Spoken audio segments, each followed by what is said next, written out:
Doctors of Reddit, what is the rarest disease that you've encountered in your career? Patient admitted for something unrelated starts deteriorating for no discernible reason. Has some mild generalized abdominal pain, but other than that no specific symptoms. However, he keeps worsening to the point where he's barely hemodynamically stable.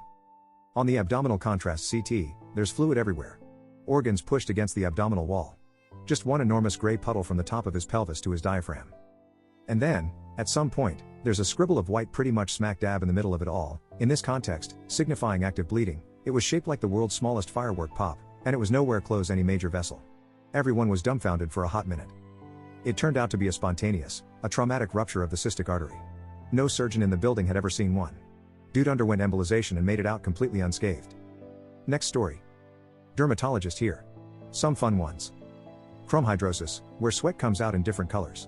My patient's was blue. Argyria, a permanent discoloration from silver overdose. Aquagenic urticaria, an allergy to contact with water.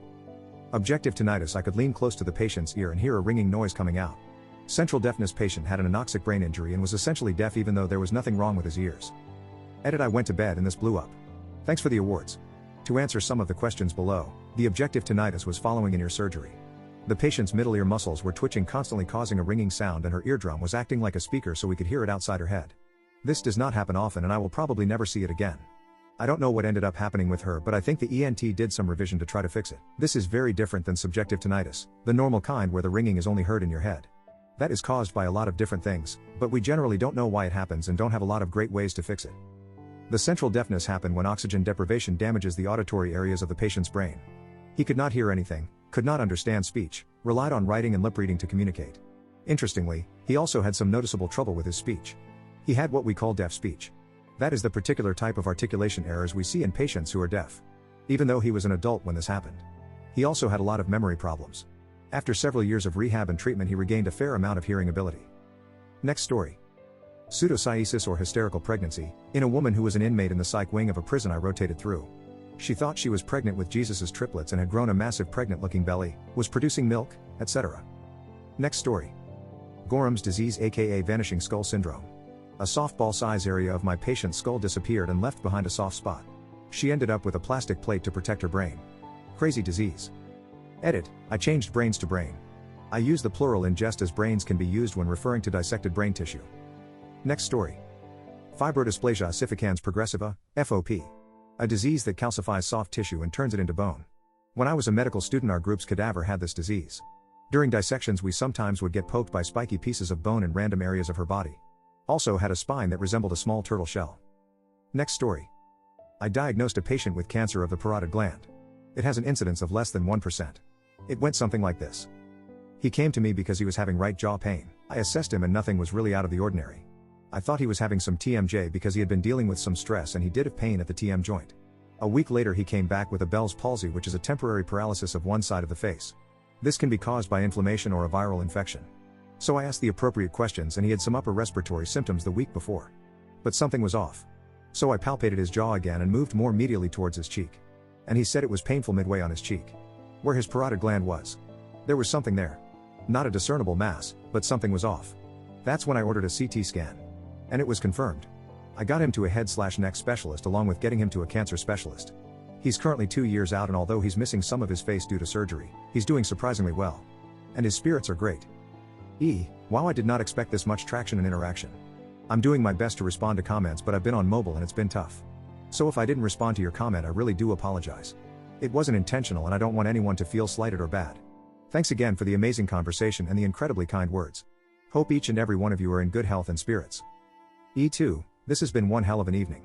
Special thanks to all of you who've shared intimate and personal stories about yourselves and others. Cancer sucks and there's nothing more important than our health, so please do your best to take care of yourself. Eat well. Get rest. Make sure to be active. I'm off for tonight as I have to be up early, but it's truly been a pleasure and I'm so lucky to have made new friends. Stay well and be safe. Next story.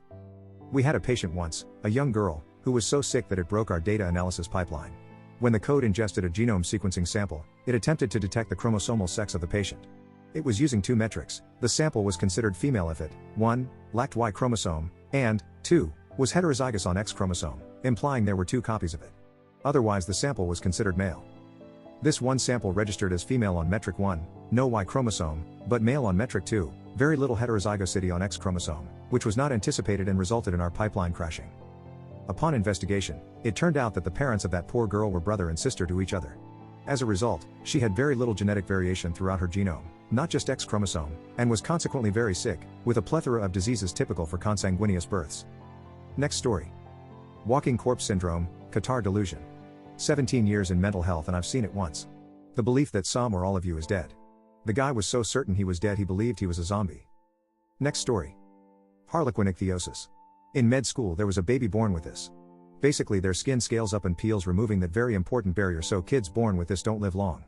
She was just a couple months old and had not yet left the hospital since birth. Next story. Persistent genital arousal disorder. Having multiple orgasms a day, at any time, without any stimulation, becomes quite bothersome and uncomfortable, limits your daily activities and sleep is interrupted. Over time patients can become very hopeless. It is remarkable the dissonance between the name and the obvious joke, and the tremendous suffering these patients endure. Next story. Geneticist here. I work in a pretty big hospital and we get hard to solve cases from all over the world. Some of the cases are so unique, there is literally no name yet the genetic disorder. So those would be the rarest, but for the sake of this thread, I will discuss something that is not the rarest, but is pretty rare, and one of the most interesting. Prader-Willi or Angelman syndrome. These are two extremely different disorders that are both caused by the same exact genetic mutation. The only difference is if the mutation occurred on the paternal chromosome or the maternal chromosome. If it occurred on the maternal chromosome, you get Angelman syndrome, which typically results in the child being overly happy, laughing all the time with light eyes and hair color, but also severe intellectual and physical disabilities. If the mutation occurred on the paternal chromosome, you get Prader-Willi syndrome, which results in the child having excessive hunger and can literally eat him/herself to death, but with only mild cognitive disability. These kids may go a very long time not getting diagnosed and will become quite obese. Bonus disorder if you're still here. Williams syndrome. With this one, the affected individual has an extremely charismatic, outgoing and fun cocktail party personality. They are cognitively impaired in most aspects except for speech and have very unique facial features that are described as elf-like. Edit. Whoa, this blew up.